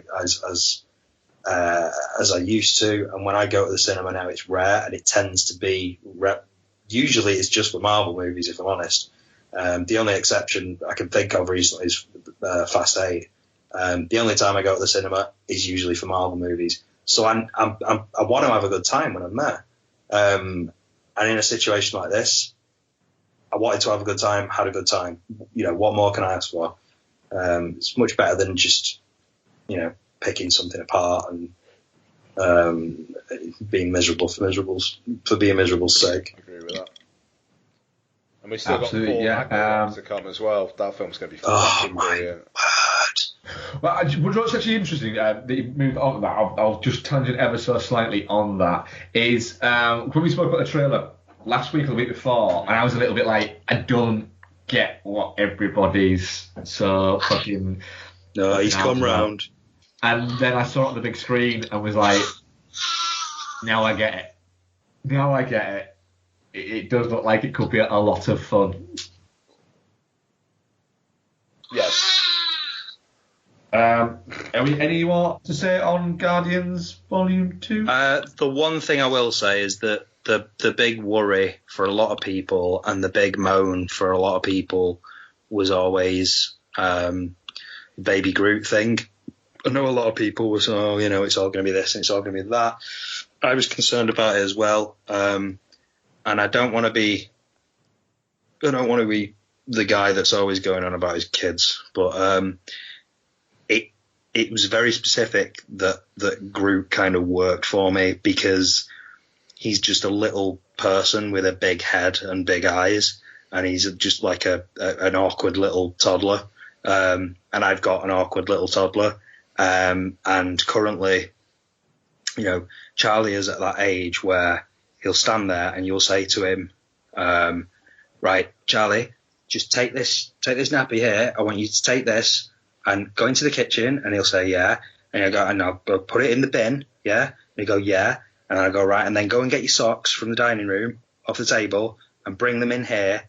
And then we'll put your socks on and we'll go out. And he'll go, yeah. And I'll go, do you understand what I just said? And he'll go, yeah. And he'll run off and he'll go and pick up a banana and come back with a banana. So that whole Groot thing worked really well. I was already looking at Baby Groot in that way as this sort of like, adventurous, sort of into everything, clambering, running, jumping and yelling, screaming little toddler type person that's like my son. So then when that scene crept up later, when he's fetching the wrong thing, I was just like, yeah, this is just working a treat on me right now. So actually, Baby Groot turned out to be quite the positive for me, and I really wasn't expecting that. Yeah, the him going to get the stuff and keep on getting the wrong thing was a nice little touch. The fact that that at first you see it and he sees the draw and you think, good on him, he's done it, and then he's there with his pants, and then it's that thing in it of telling a joke once and then saying it again and then going that little bit further. I wonder how many different things there were in the outtakes of that he brought. Yeah. I'm definitely not shit on that one. Yep, for sure. I think we're all definitely not shit on that, yeah. Yeah, definitely not shit. Cool. Well, our audience, definitely not shit, 65%, touching cloth 17%, and shit 18%. That surprises me, man. How many votes? Yeah, 23. Blimey. That does, so that's a fair portion. Yeah. So that does surprise me. That does. Miserable bastards. No, sorry. No, miserable bastards indeed. Do we any of you guys got anything that you want to talk about on what we've been watching, or is it the fact that it's 10 o'clock creepy? Yeah, I'm a little worried for Noel's sanity, to be honest. So I've got a few things, but maybe we could talk about them next week or something. Yeah, I'm fine. Whatever works for you, I'm easy. We'll talk about them next week, and it'll go in because. Well, give me something to listen to anyway. There you go. Exactly. There you go. But I will say, I'll just throw a couple at you very, very quickly. Yes. Yep. I watched Guardians of the Galaxy, the first film. Really enjoyed it. Obviously, going into Guardians of the Galaxy 2. Also, and I know I've mentioned this to you before, I watched Wild Hogs, and there's nothing wrong with Wild Hogs. It's perfectly enjoyable. That's all I have to say on it. There's nothing wrong with Wild Hogs. It is a little bit like it should. It's a foregone to go to Trump voters go travelling. I get confused between Wild Hogs and Old Dogs. Isn't there a John Travolta and Robin Williams one called Old Dogs? I think there might be actually. Yeah, there is. No, Wild Hogs is the motorbike one. What's with Old Dogs? Old Dogs is the Disney one. I thought they were both Disney. Yeah, Wild Hogs might be Disney actually. Wild Hogs is Touchstone. So yeah, it's kind of Disney. God, fucking hell! Old Dogs is 5% on Rotten Tomatoes. I can't watch it now then. Sit, stay, play, dad. That is a good tag. Nice. A hell of a tagline. Shit. While preparing for an important business deal, two bachelors become the unexpected caretakers of twin children. One debacle after another follows as the two clueless men try to take care of both their business duties and the rambunctious siblings. Though their lives are turned upside down, the men may just gain an understanding of what is really important in life. Wow. Yeah. Fucking hell, I won't watch that actually. But yes, I remember watching Wild Hogs and kind of enjoying it, to be honest. It's. I mean, it will not surprise anybody. Actually, it's weird. They're directed by the same person. It's Walt Becker. Yeah. Yeah. No way. That's Oh, right. incredible. What are the chances? Look at that. Fucking hell, he was director of Van Wilder as well, wasn't he? Was he? Fucking hell. Yeah, I'm sure he directed Van Wilder. Jesus Christ. Yes, he did. He directed Van Wilder as well. He's a good-looking chap, is Walt Becker. Is he really? I don't know why I said it like that. He's But... dishy. He's dishy. Alright, let's get... I can't imagine anyone called Walt being dishy. He's dishy. Oh, he's a nice, not bad looking guy, actually, yeah. Shut the front door. Fucking hell, look at him. But yeah, Wild Hogs, I was just going to say, it won't surprise anyone from the UK to learn that I watched Wild Hogs on ITV2. It's got ITV2. Was it in between Hot Fuzz and King Kong? Probably, yeah. Probably. Was it on just before Fast and Furious. He was on just after Fast and Furious Tokyo Drift. But no, it literally popped on in this evening shift that I have now where Claire goes to bed and I do this feed. It just came on ITV2. I was tired. I had a couple of beers left and I thought, fuck it, this'll do. And it hit me at a good time. I really like Tim Allen. I actually quite like him. He's a terrible human, but he's really like got on with his comedy. Yeah, exactly. There's just something very watchable about him, as terrible as he is. Christ, if this is on Netflix, obviously, I'm going to watch it tonight. John Travolta's a similar situation. He's kind of awful in many ways, but he's very watchable. Martin Lawrence is just awful, and he is just awful in this, as you'd expect. William H. Macy in it as well, just why he's here. Is anybody's guess. Them as bikers. Yeah, they're all bikers, and they run into a gang of actual real bikers, a real biker gang led by Ray Liotta. It's just stupid fun. It's just stupid ITV2 fun. Oh, is there any I had a good time with it. I need to check if it's on Disney Life. It was on ITV2, so it might be on ITV Hub, maybe. Oh, okay. I don't know whether I'm going to go that far. Do they do that? In fact, if you just stick ITV2 on now, it's probably on again. Disney Life, right? Disney Life is weird. Hitchhiker's Guide to the Galaxy is on Disney Life. Like, is it not? Is that not supposed to be like a purely kids service? I don't know. We don't have it anymore. I cancelled it. We weren't using it quite as much as we were at first. Oh fuck, man! Like all we ever fucking have on TV is either YouTube or Disney Life. YouTube's kind of banned in our house now, though. Oh, that's a good idea. We had to hide the Apple remote because Charlie would just end up watching the shit that Charlie was watching on YouTube. It was just depressing, so I put a stop to it. I was like, no more, none of this. You know all those like fake Peppa Pig cartoons and stuff? Oh yeah.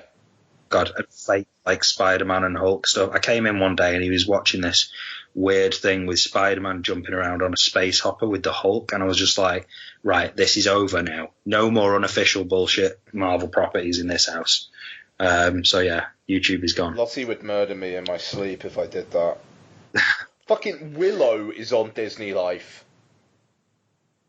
I suppose that makes sense because it's Lucasfilm. That makes more sense. Yeah. I don't know. We actually lost the internet for like a week last week. From Monday to when it came back on Friday, I got it back on. It was weird not having access to on-demand stuff. I would totally use my fucking phone as like a hotspot and just that's what we did in the end. But it was so fucking strange going. Actually, no, I ended up watching a couple of things on Blu-ray, so it's quite nice opening just the Blu-ray cupboard and going, watch that, I watch that, I watch that. But it was weird in the sense of Bex going, oh, are we going to watch an episode of Blah? And it's like, no.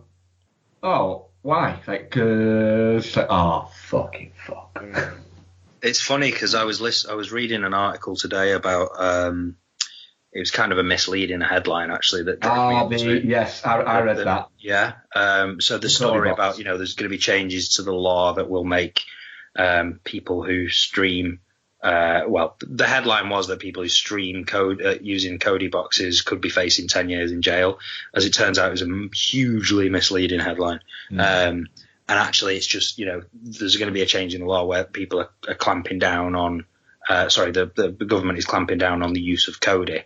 Kodi seems to be turning into a little bit of a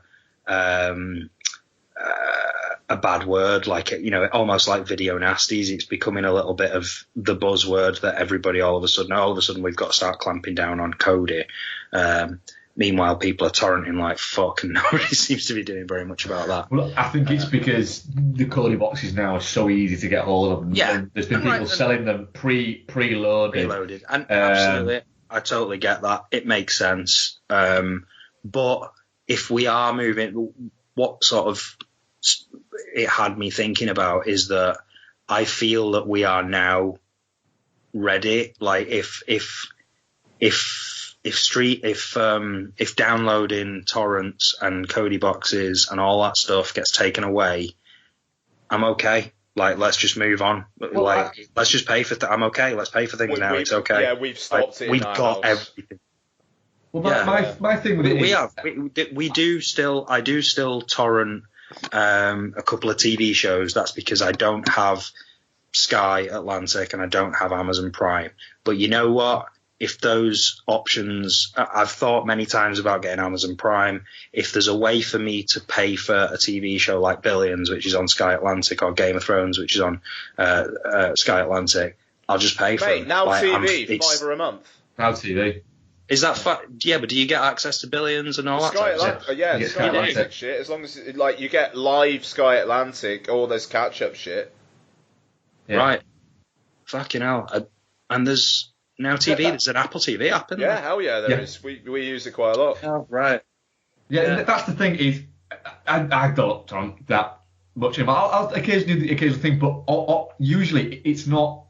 And I'm saying this on here. It's not like new stuff. Cause I see new stuff in the cinema, or it'll crop up on Netflix or anything like that. It is stuff like old stuff that I can't find on fucking iTunes and stuff like that I know I've got on DVD in the loft, and I go, fucking hell, no, I can't be fucked, and I'll do it. I'll go that way. But it's the same thing. At the end of the day, no matter what anyone says or anything like that, you're not supposed to torrent movies. It is illegal. It's stealing. There's no getting away from that. It is. So if governments or studios or anything like that put in place a way to stop you from doing it, that's fine. It's fair enough. You can't bitch and fucking moan about it because it's fine. It's fair enough. That's their prerogative. I'll still, on occasions, exploit the little loophole that is there. But like you guys said, if it stopped tomorrow and you couldn't do it, I'd be like, fuck, that's annoying. But I'd just get over it. And I've been chatting to Noel about this recently. It's been a bit of a bugbear is the fact that I work with a few younger people who work for me, and they seem kind of almost incredulous to the fact that they couldn't watch Guardians of the Galaxy Volume 2 on their Kodi box. Why shouldn't they be able to do that? It's like, well, go to the cinema to see it. Well, I've paid for the Kodi box. Why should I go to the cinema to see it? It's like, right. You've not paid for shit. You've not paid, right? You've paid for a box that can illegally do something. That is quite literally like saying, why can't I drive down the motorway at 140 miles an hour? Because my car can do 140 miles an hour. Because you fucking can't. It's like, it'd be like going to W.H. Smith and buying a Stephen King book and wondering why you can't access the complete works of Shakespeare. Because you just buy one thing, it doesn't mean you've got access to everything. Because something has the ability to do something that it's not supposed to do, doesn't mean that you should fucking feel hard done by the fact that you can't fucking do it. Look, as far as this kid, he's going to university to study business and TV media. Right. And it's like, right, but you can't understand why you should go to the cinema to watch a film and pay to see it, and you feel that you should be allowed to download it illegally at home rather than paying to see it. and you want to get into that business, specifically the business side of that business? I just feel like we've I've torrented films and TV in the past for a long time. I don't mind saying it, and I have over the years done it less and less and less, to the point where now we barely do any of that. I've got access to all of the things that I need, and we're in a position now where if it all goes away, I say fine, just I'm happy to pay. We're at a point now where, I mean, it really, really irritates me that there's this,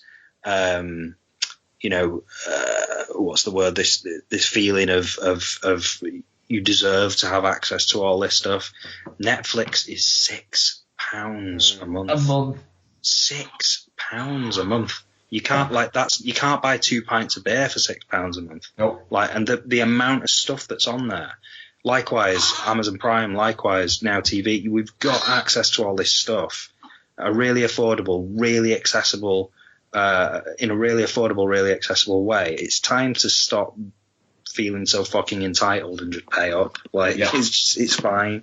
Instead of spending £400 in a pair of fucking hideous looking fucking Yeezys, just spend your £6 that your fucking parents will pay for anyway on fucking Netflix. Or just use your parents' logins. Yeah. I can confirm that Old Dogs is on Disney Life.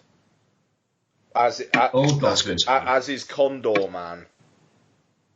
Oh God, have you ever watched that? No, but I'm actually tempted. That was one of the most disappointing experiences of my childhood, back in the days when we didn't have superhero shows and films. Yeah, it's not good. It's really not good. Right, we don't have any questions actually. So Ian, what we're covering next week? Bag of cunts. Bag of cunts sounds fantastic. Are we doing the thing? Runaway Bride is on there. Sorry. I've just been fucking scrolling through this list of films. It's fascinating. Sharpay's Fabulous Adventure. I went to the cinema to see Runaway Bride. I was pissed as a motherfucker. Sister Act's on there. That's the good way. I watched Sister Act this week. I like the fact that Sister Act 2, the poster for Sister Act 2, literally has right at the top in big letters, Whoopi. I love that. She didn't even need to fucking put. Bill Duke directed that. Oh, he did, didn't he? Yeah, that's right. Yeah. It's very good. Are we doing the thing that... Oh, Splash is on there. Sorry. Are we going to do the thing that we said we were going to do? Yes, we are going to do the thing we said we were going to do. I think you should. What thing is that? You should talk about that then. What we're going to do is, somebody suggested it, that we do a Dude and the Monkey top 10/20. So we're going to do a top 20 or 15 or 20, but we're going to do it in a ranking scale. So each of us are going to send, I think, each other their top 25 movies. I think we're going to do, aren't we? And so number 25 will get 1 point, and number 1 will get 25 points, and then we're going to add it up, and we're going to give probably the top 15 or top 20, and we're just going to discuss quickly, not quickly, but we're not going to go in depth and do an in-depth review of each, but we're going to kind of discuss why that was, where that was in our rankings and why it was there, and go through that. And it's going to be almost a bit like a list show, because I think Mindhorn is out, which I think you're going to see. I'm going to go see Mindhorn. I'm looking forward to that. It looks funny. And I would go, I might see it, but I haven't watched the trailer or anything, but I like the people that made it. But time is a little bit sketchy for me at the fucking moment. That's fine. There was actually one question, but I don't think you were CC'd in. Oh, what was it? It's from Kurt. Kurt asked. Yes, Brooks. One for Noel Mellor. Is Marvel Legacy the new place to jump into comics? What does it mean for Marvel now? So it's a comic-specific question. Doesn't have anything to do with films. Yeah, I'm going to answer it anyway.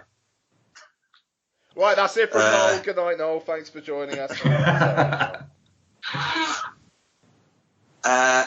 The answer is yes and no, actually. Marvel has now gotten into this rhythm of, same way as DC does, actually, just reinventing itself every couple of years and doing this thing where, you know, some cataclysmic event is going to reset the Marvel universe, and it's like nothing you've ever seen before, except it is, because you have seen this type of thing before. Basically what Marvel Legacy is Marvel is Marvel Legacy is Marvel resetting their universe and going, actually, we're going to get away from the female Thor and the Asian Hulk and we're going to get away from these new characters and we're going to go back to our core characters. So in terms of the question, is it a good time to jump into comics?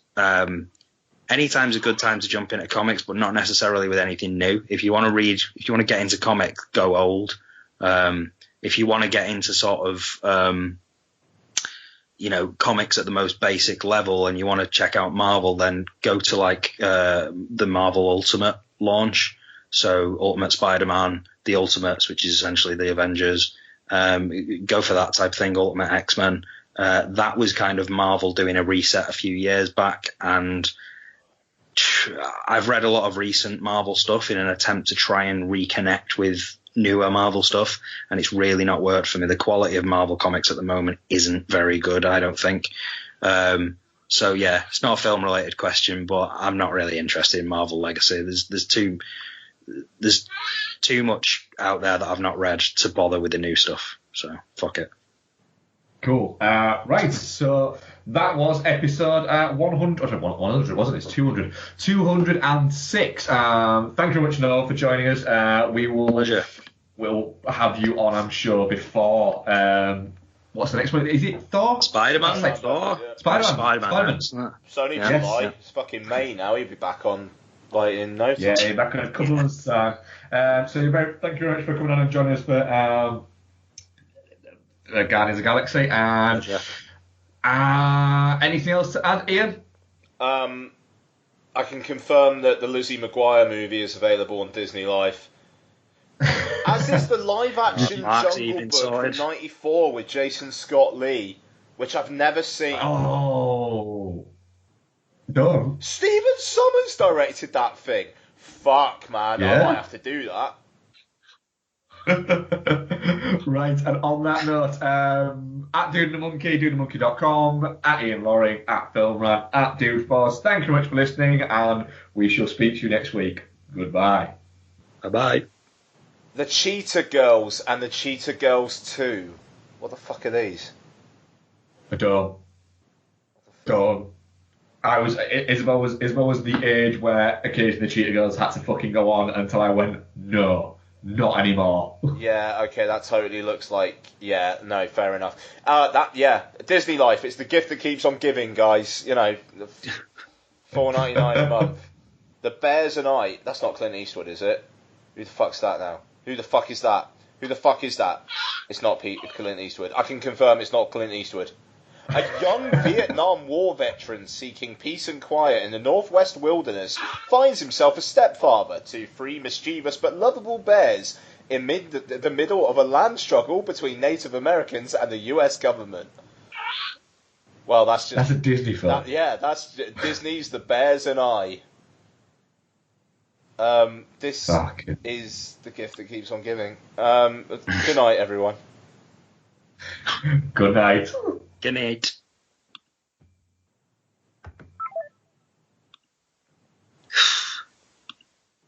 This really is. There's fucking... Seriously, there are so many films on this fucking thing. That is ridiculous. That was fun. Has Mark gone? Have we lost Mark? Is Mark gone? No, he was just mic dropping out. Okay. I think when I said goodnight, everyone, I kind of meant on the show. The show. Yeah, I got that. I might just leave all of this in. Yeah, leave it, man. All right. What a cunt. He's such a cunt, isn't he? Oh, what a mark. I thought you'd both come for a second. No. This is Dude and the Monkey After Dark. I don't know. What do we do now? Jerk each other